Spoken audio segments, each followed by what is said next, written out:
Hi friends, welcome to day 222 Daily Current Affairs.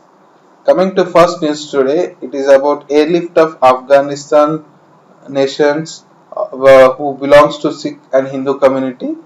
Airlifted approximately 392 people are airlifted from Kabul to India with the help of US airlines.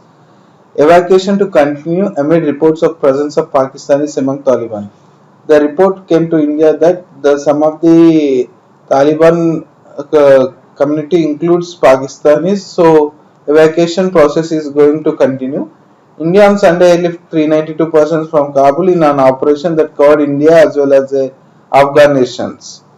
This airlifting was done using the C-17 heavy lift. Air India and Indigo operated two flights via Tajikistan and Qatar. The evacuation operation is expected to continue over the coming days. This process will be continued until evacuation is completed.